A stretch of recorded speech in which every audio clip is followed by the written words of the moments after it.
Hello, white people. 3 white people and 1 black person.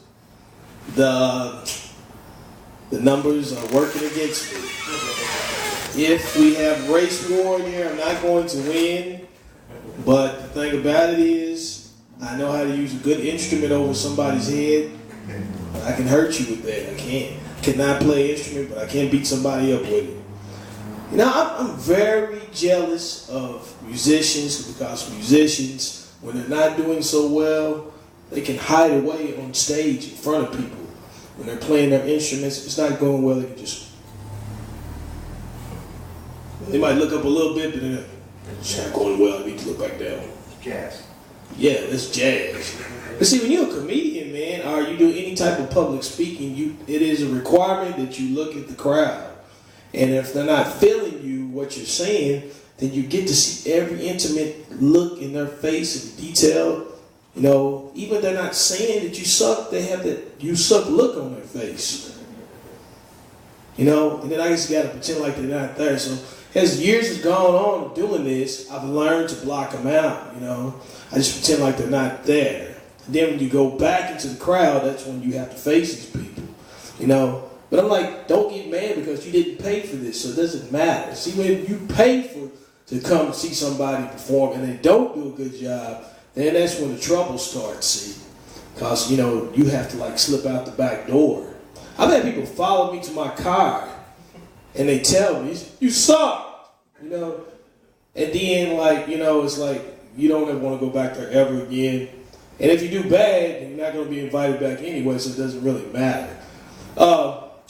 I've gone to places, bars, a few times and tried to talk some of the owners into letting me do some comedy there. And so lots of times these people are not really, you know, they're not inviting, they're not really open to let comedians come in and do stuff in their places.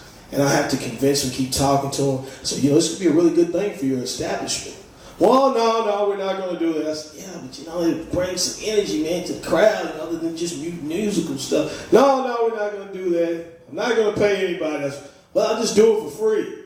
I said, well, you're just the guy we're looking for. I'm going to write you a check for $0. See, they're real open when you want to do stuff for free, you know. I've had a lot of experiences, some positive, some negative, since I've been doing this. You know, once, on a negative note, once I had a whole crowd, not really a whole crowd, just one table say, you suck in unison. You know, everybody was on the same page, man. You know, they told me that they didn't like my act, and I had to be okay with that. But I took it like a trooper, man. I didn't go kill myself, nothing. I just cried, you know, like a little kid driving home. But I had to come back, man. I had to regroup, get back out there, take more of the abuse to get better at this. You got to be able to let your guard down and be prepared to look like a dummy in front of everybody. You know what I mean? Sometimes it just doesn't work out. You know, when I used to go to the comedy club when I first started, it was a very welcoming environment. You know, people wanted you to do well. A lot of the comedians, they would talk to you. They would try to give you encouragement. A lot of them try to give you alcohol, you know. They would say, hey, you drink this, man, it's going to make you do the best you ever did. And then that guy that did all that drinking and stuff, he'd get up on stage and he'd fall. You know, I mean, really physically fail, you know. Didn't work out so well for him. So I tried to stay away from that, you know. I just tried to face my fears. And the hard thing about doing this is, like, sometimes you want encouragement from, like, your family members or whatever, you know. And I would always try to get my family to come. They never would come. I don't know whether they were nervous for me or they were just embarrassed, you know. So I did bad, you know, be bad for them. They would see my videos and stuff, and I had friends, they would laugh at me. They would laugh. I don't think they was laughing because I was doing good. They was just like, no, it's the fact that it's you, and you up on there and you made a fool out of yourself, you know. And I would try to get my mom to come see me, man. My dad, I'm telling you, come and see me, please. Come see me do this on stage in front of a mic, in front of a bunch of people I don't know, you know. Come see me.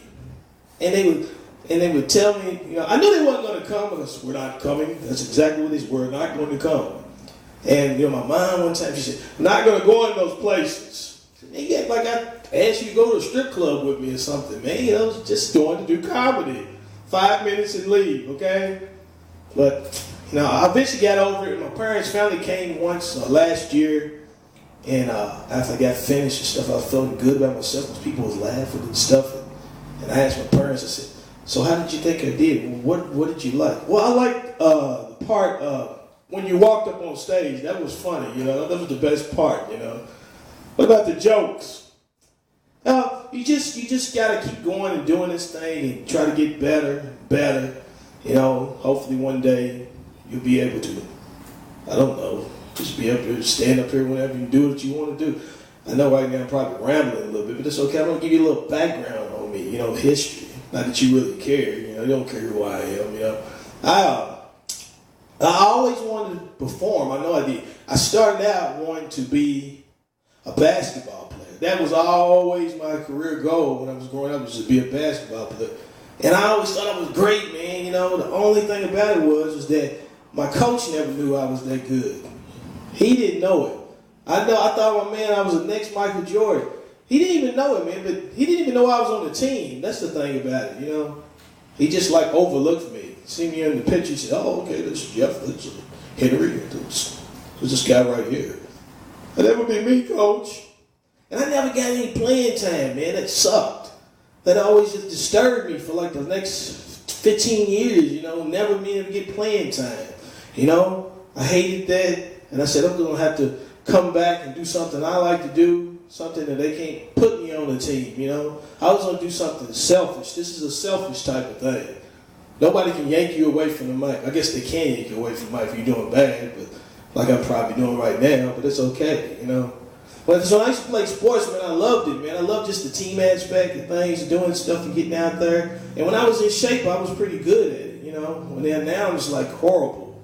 I get out there, man. I try to play ball with people, man. And I always ends up the same way at the end of like playing for like 25 minutes, end up on the ground with like 10 people standing around me.